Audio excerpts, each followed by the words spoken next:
What have we here?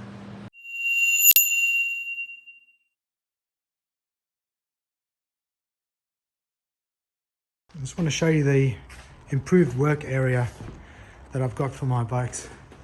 It just is nice and clean. I mean, I'm not OCD, I don't think, but I do like a clean space, especially when you're working with something as rough as that. You want to have some order in the work, and the only way you can do it, in my view, is to have a very organized and ordered workspace where everything's in its place. I have to resort to making a special spanner. I managed to get a 13 spanner, 13, just in without doing any damage to that. And guess what?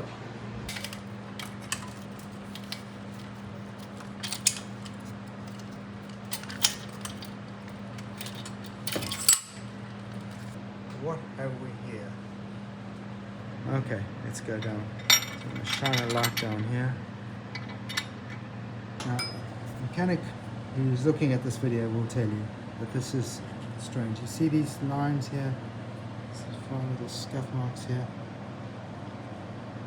Those look like they've been honed or hand honed.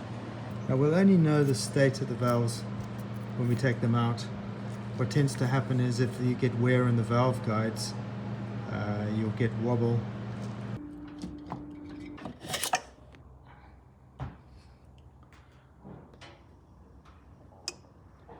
I don't know, but this feels...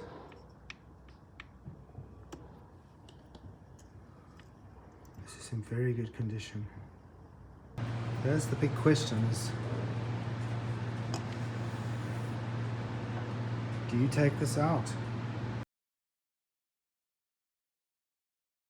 You use a G-clamp if you have one, and a bit of pipe, and then just cut some slots in it, and you sit that on the side and press it in, and it's kind of designed for this head, so I quite like that. Just apply a bit of pressure, you hear it go click.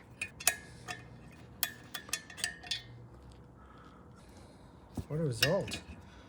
Right, so now we're going to check the play on this side. But dirt doesn't scare us. Scarring on the seat scares us.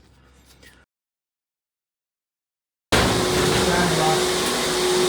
Inside. I'm not doing the head.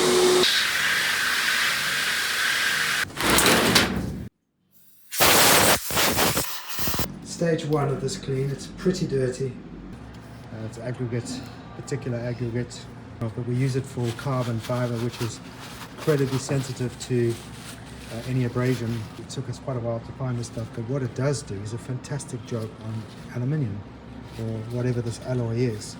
That's sandblasted. That's not. Where am I cut? Without that, it's all crap. It's like the movie with Stallone, you know, Over the Top. When he turns his cap backwards, he knocks them all down. Basically terminates inside at a certain depth, yeah? Yeah. Do we know what the depth is? Yeah. Okay, we can find out on this one. Perfect. I normally just drill them out and then I go wider and wider and wider where I get quite close to the original threading, and then basically just take a tapper and the tapper will clean it. Let's see. Right. Not bad. Yeah. Oh yeah, there we go. Fantastic. If you ever have a Norton head, just phone 008-6573 Bearski, and he'll Free cookies an hour. It's all he needs. Good morning, everyone. This morning I am going to my first Jumble sale for motorcycle parts. I'm hoping to pick up as many of the Commandos, bits and pieces that I don't have on the bike, or at least are broken. And let's see if we come up trumps. Obviously I'll show you what I can, and then show you what haul I have. So I've got some cash with me, and we're off. Here we are at the Norton stand. He's got all sorts of bits and pieces which I've picked up. I'm just hoping. It's really difficult to buy on spec like this, but I think it's good. So it's good prices, some not so good, but yeah. Remember, the battery holder was really knackered, so we'll try and hopefully that's the correct one. The breather and the tail light. Yeah, man, 70 quid.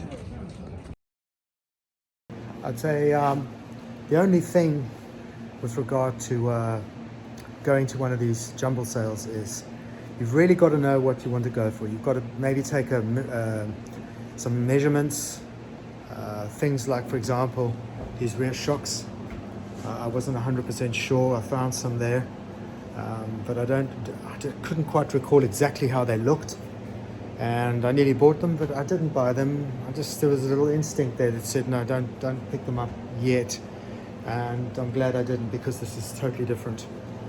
And I'm assuming these are the originals, but that we'll have to find out, because they could have well been replacements. Yeah, they just, some things were so cheap, I thought I'll just risk it anyway, and if I need to flog them, I'll flog them. I didn't get front forks. Again, don't know enough about these ones yet to be able to do that. But that's really the key.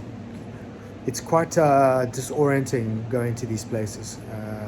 I got the early bird ticket, which means I got there just after 7:30, and I was surprised how many people were there already. And the thing is to try and get in there quickly, scout the place, make sure you know where all your possible dealers will be who will sell you stuff, and get there fast. Really get there fast, dig in those boxes, and ask the owners of those stands to maybe put those things aside for you once you've paid for them, because you can't carry them all around, and it just keeps you mobile and you can get going. You can go and find all the other bits that you want, but really take a list with you and some measurements. Take a vernier, something that helps you, because you can get a bargain there, but you can also buy a lot of things that won't fit your bike. So that's a little tip. So opening this gearbox now, pretty much seized. And so this is what you find when you give these things a good clean.